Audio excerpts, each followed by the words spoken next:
So I was looking through some of my recent YouTube videos and realized that I haven't made a video on my Porsche Cayman 987 in over 2 months. So here's this: 10 things that every Porsche 987 Cayman or Boxster owner should know. And I think the video will also apply to anybody who's maybe looking to buy a Cayman or Boxster 987. Oh, before we start, make sure to hit that subscribe button and click the bell so you don't miss a single thing. You can also follow the Porsche Network on Instagram and on Facebook. So we're counting down from 10 to 1 in no particular order, but number 1 is definitely my favorite.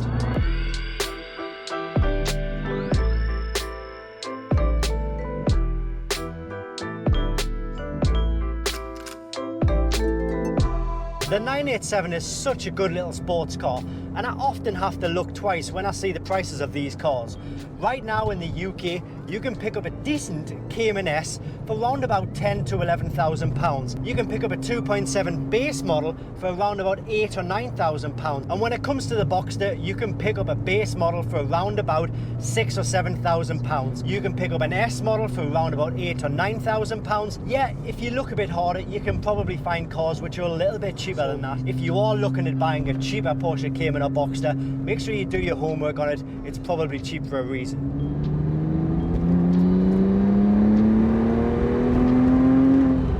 Now, it may seem a little bit silly for me to be talking about storage space in these cars, and they really are like a TARDIS inside. The storage space is, well, really impressive. They've got 2 main storage spaces, one in the front, one in the rear. Obviously the car's a mid-engine car. I'm doing another European tour in 2021. I'll be driving around the cities in Europe, and I'm actually considering taking this car. It's a car which I believe has, well, better storage than my 911 did. I found it a bit difficult driving around Europe in 2019 because of the lack of storage that the 911 had.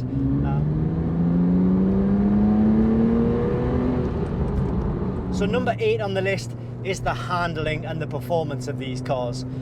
Well, that is one of the very top reasons why people buy these cars. The S model has just under 300 brake horsepower, which is more than enough for the streets of the UK, the streets that I drive on. They stick to the road like a super glue train, whatever that is, and it handles like it's on absolute rails. It really is a really good experience when driving this car. It's a mid-engine car, of course, meaning the engine sits in front of the rear wheels, which represents near enough 50-50 weight distribution. So you can absolutely hammer this car into the twisty roads and you'll be confident that you're not going to end up in a ditch or 4 fields in.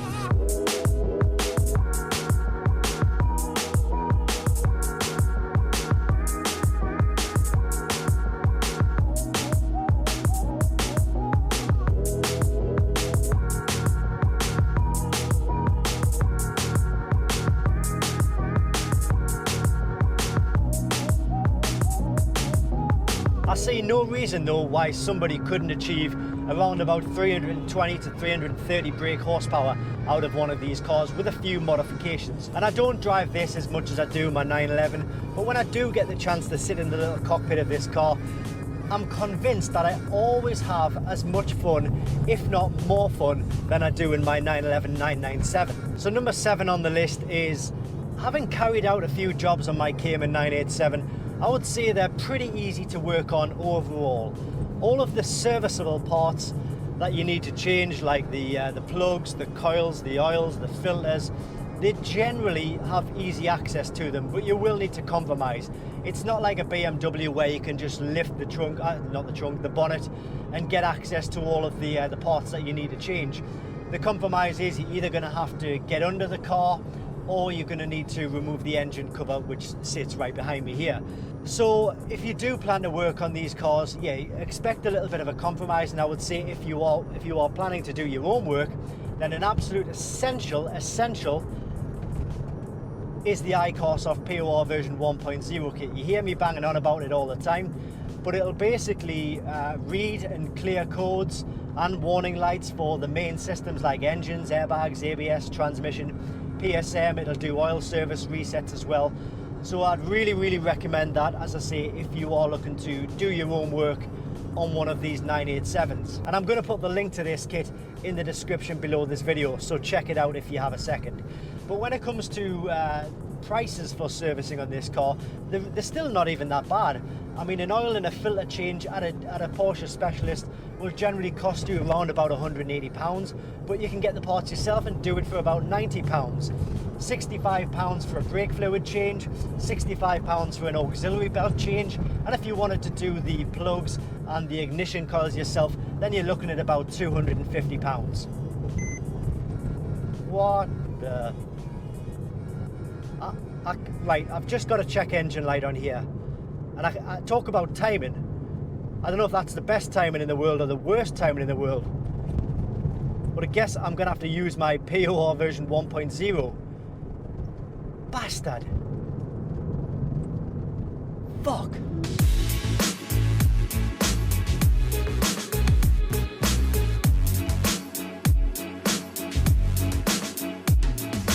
Alright, so next we're going to look at some of the known problems with these cars, and I'm not going to go into too much detail, I'm just going to really touch on them. The three main issues with these cars, I would say, is number one is the IMS bearing, which is prone to failure.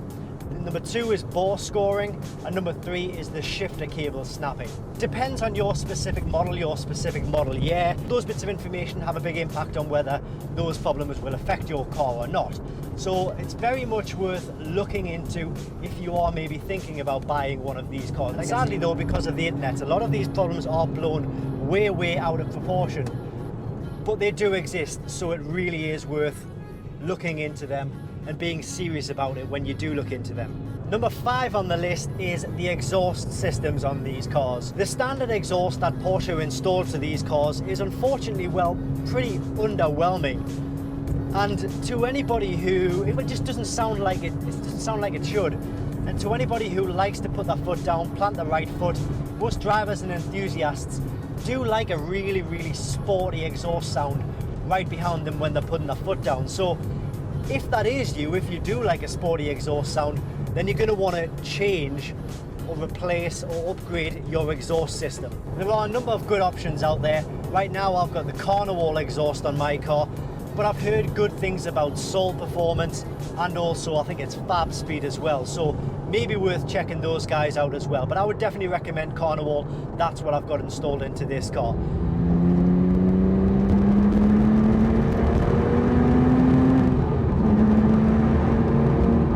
Replacing the rear exhaust or an upgrade on the rear exhaust on your Cayman or Boxster is probably going to cost about £700 to £1,000. That's about $1,200. But I honestly believe that is one of the best upgrades you can do to your car. And what is it about a car that initially grabs your attention when looking for a car to buy? Well, of course, it's the looks of the car.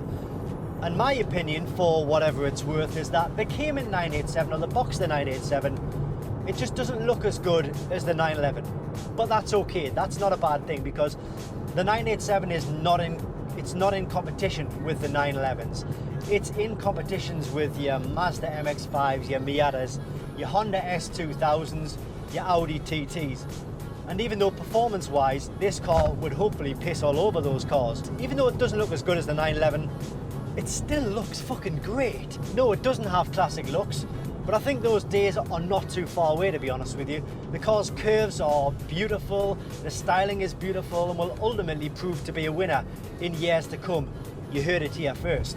Well, actually, you probably didn't hear it here first, but I'll be the first to claim it when it does happen. So number 3 on the list is probably the amount of doors it will open up to you. If you're just new to Porsche, it opens up a whole world of networking with other owners, other enthusiasts who will ultimately become your friends further along the line. The Porsche Owners Club is one of, if not the biggest car clubs in the world. I'm a member of the Porsche Club Great Britain, that's Region 3, that's the Northeast region, and I try to attend about 4 or 5 events every single year. We do lots of track days, lots of days out. You know, even if it's just waking up on a Sunday morning, going out to a cafe, putting 50 miles on the clock, you know, I'd seriously recommend that. And number 2, I slightly touched on it there, track days. And feel free to judge me, that's absolutely fine. And I'm going to be totally honest and say that actually I haven't even done a track day in this Cayman 987 as of yet. One of the reasons I bought this car was to do track days, but unfortunately I just haven't had the chance haven't had the opportunity, although I have driven Caymans and Boxsters around the track on many occasions. And I know for a fact it'll be a perfect track day companion with its mid-engine layout. It means you can probably be that little bit harder going into the corners. The track season should be upon us, but unfortunately, obviously, because of the coronavirus, all track days are on hold, so I think a lot of people are just itching to get out there. But I'd love to hear from you guys, and if you can put a comment in the box below, let me know if you've done any track days in your Cayman or Boxster. They're really, really good fun in a safe environment, and I'd highly recommend getting in with an instructor if you haven't done any track days before your first track day starts. You'll pick up a lot of hints and tips which will make your whole experience a lot better. Don't jump straight into a track day if you have got a Cayman or Boxster 987, because there are a few essential modifications that you will need to do on these cars before you take them to the track. In a nutshell, they include the shifter cables, which will need replacing, a deep sump, low temperature thermostat, and a motorsport AOS. And those modifications are on top of any performance modifications like the GT3 throttle body, the IPD plenum, a remap, perhaps manifolds or headers. Okay, so if you're still watching this, I really want to thank you for sticking with me. We've arrived at number 1, and actually it's pretty hard to explain in a video because it's actually more of a feeling. You know, driving my Cayman or any other Porsche for that matter really allows me to forget any other worries or what's going on in the world, and you know, we really need that right now with regards to the coronavirus. But when I get in the cabin of this car, this is all that matters. When my hands touch the steering wheel for the next 60 minutes or so, or however long I'm driving, it's just me, the open road, and nothing else matters. Everything else just disappears out of the window. And when I'm inside the cabin of this car, for those 60 minutes or so, you're focused purely on the road ahead, focused purely on what's going on, the feedback you're getting from the car through the steering wheel, through the gear stick, through the pedals. And when my eyes are on that open road, that's all I can think about. Shifting gears, listening to that exhaust tone. And I personally believe it's a form of therapy because, you know, in an hour, in a Cayman or Boxster, on the twisty roads, with that 6-cylinder engine right behind, the sports exhaust screaming as it normally does, behind my back is, well, that's the only treatment I need. Well, that's what I believe in any case. Oh.